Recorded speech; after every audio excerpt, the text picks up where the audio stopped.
Hello everyone and welcome back to Invincible Guarding the Globe, and today I will be doing a full guide on Alliance Warfare, giving you the tips and tricks so that you can win as many times as possible. So if you do enjoy today's video, then please leave a like on the video, comment down below and subscribe to the channel if you haven't already.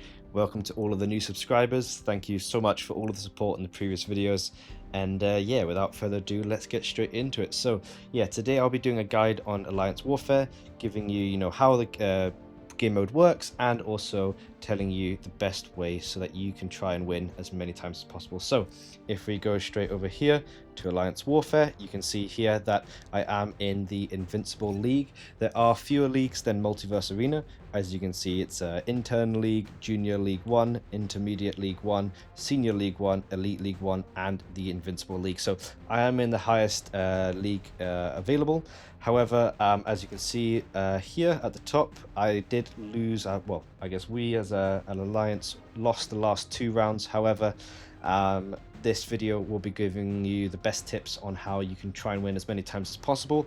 However, it is just to be said that just with the nature of the game, if you do come up against an alliance with just stronger opponents, stronger teams, then there isn't sometimes there's not much you can do, and you do have to just take the defeat. But this video I will be explaining to try and give you the tips on how to maximize your wins in this game mode. So a few things to note.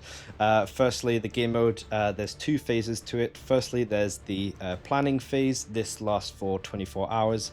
And as you can see here, that is the phase that I'm currently on in my game here. Once the planning phase ends, it then goes into the how would you call it? Yeah, the battle phase. And during this phase, you basically will be paired up against an enemy alliance, and it is your job to defeat them.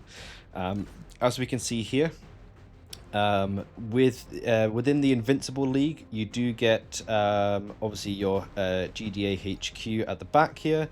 You then get 1, 2, 3, and then 4 levels of bases for yourselves. However, in any league below the Invincible League, you will not have this top 3 line here. So it will only be 3 lines and the GDA base that you have to worry about.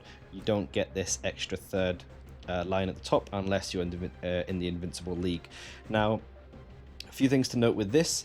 Firstly, it will be in the same lineup in terms of these 3 lines here. So you have your GDA HQ, your 2 at the back, 3 in the middle, and then 2 up front. It's almost like a football formation. So yeah, you have the your bases here and your HQ, and when you get paired against an enemy alliance, you will then basically have the exact same layout opposite you for you to conquer them. So with this, your goal obviously is to outscore the opponents.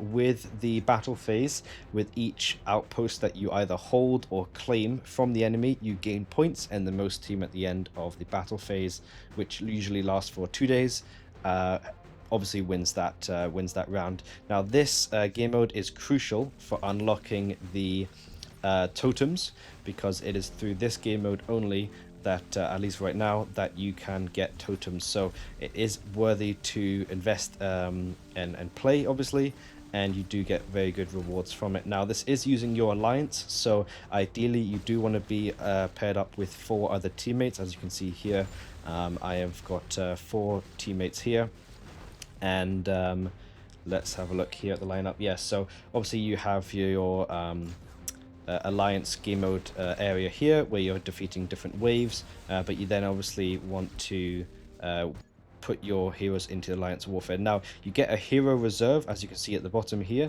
In the Invincible League, you do get 110 heroes. However, below that you then only get 100 heroes to put in, but it is shared between you and your 4 teammates to enter in. So you basically want to enter into here all of your strongest heroes, so that way you can then have the best chances of winning, obviously.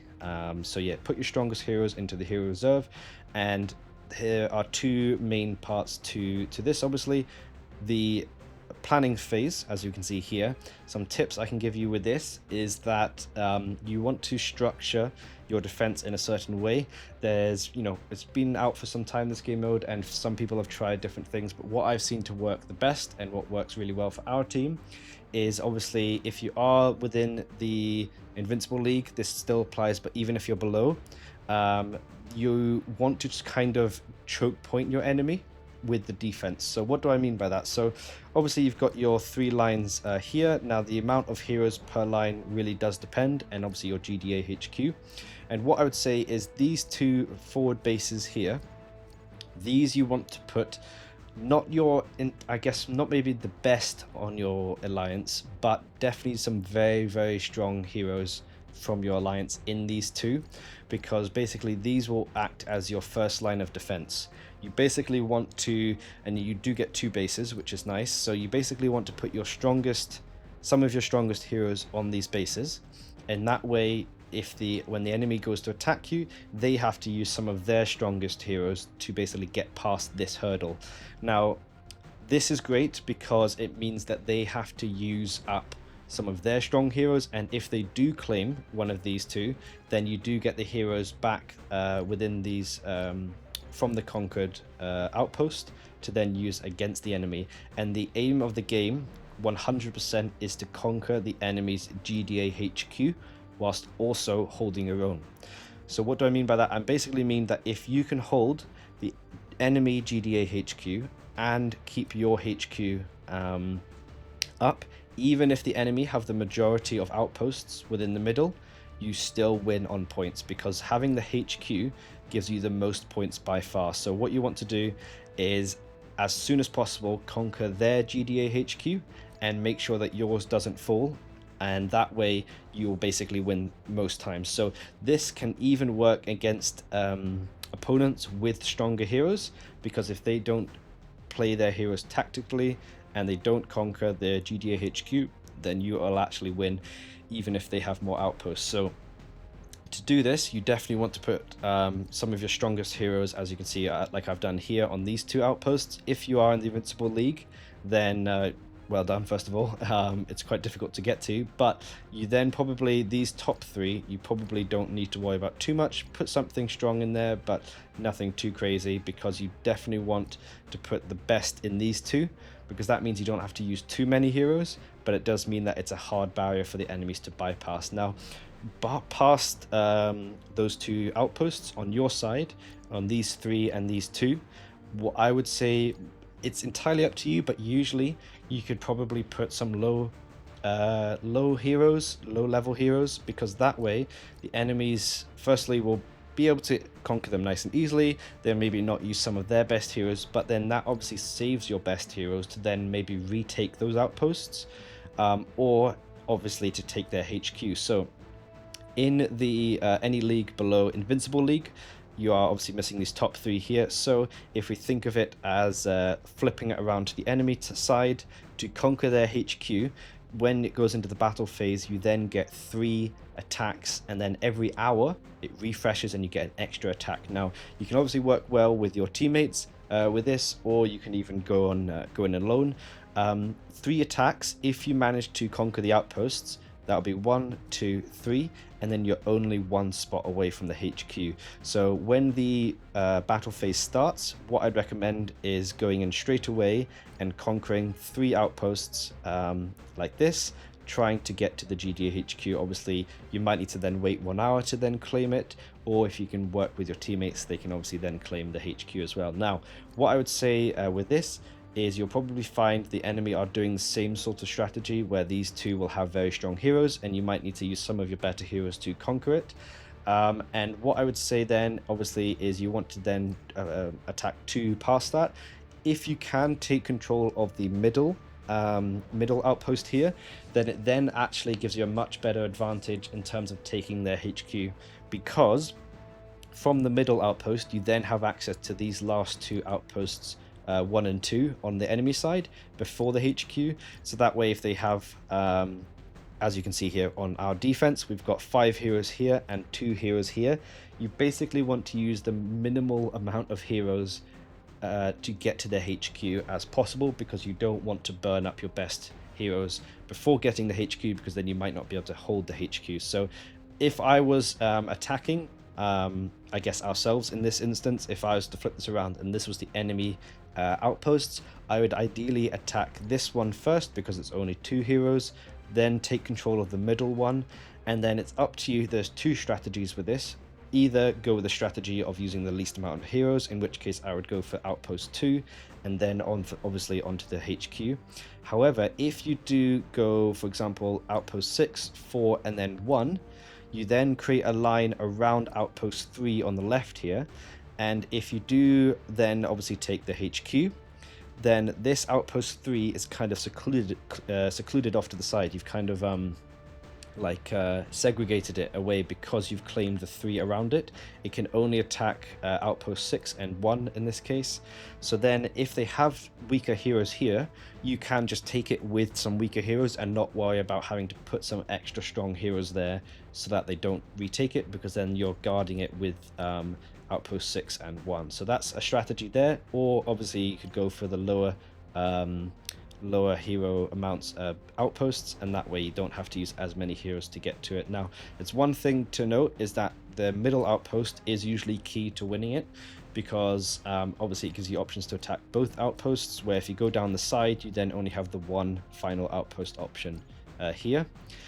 If you do want to obviously take control of the middle one, it's sometimes advisable to then put some stronger heroes in the middle one, just so that you can kind of reserve that middle spot and then attack out with it as much as you want. And if you then attack the GDA HQ and you claim it, I would probably put definitely either like your best hero or a few of your best heroes, but always reserve some just in case they obviously go onto your side and then start claiming your outposts. And if they get to your GDA HQ and use strong heroes, you then want to use some strong heroes to then obviously retake it. And then if you can hold both yours and the enemy's GDA HQ, even if they have like most of the middle outposts, you can actually still win on points because the HQs give you so many points. Now, if we have a look at our hero reserve here, we have some nice high-level heroes, obviously.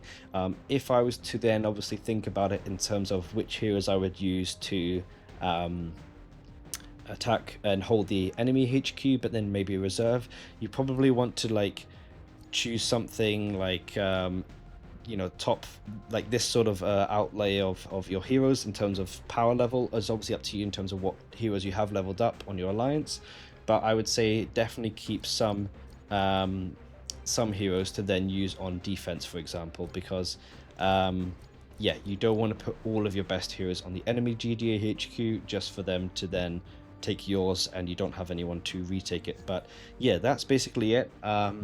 You basically want to use the least amount of heroes to take their HQ, and you can, if you ideally segregate one of their left or right outposts, and then if you can hold their HQ and hold yours, you'll be doing just fine. Now, as I said at the start, sometimes they do just have much stronger heroes and there's not anything you can do about it.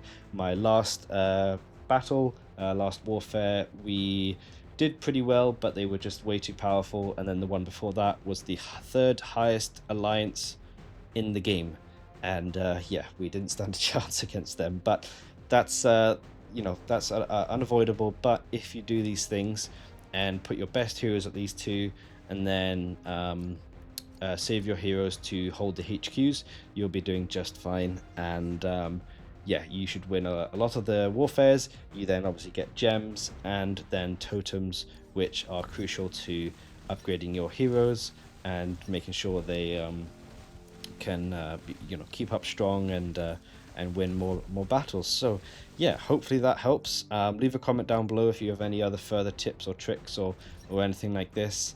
Obviously, if we have a look at these top hero players in the game, yeah, these levels are pretty insane. And yeah, it was these guys actually that we played against, and yeah, sometimes there's not much you can do against that. But hopefully this video did help. If you did enjoy it, then feel free to like the video, comment down below, subscribe to the channel obviously if you haven't already, and yeah, cheers and see you in the next one.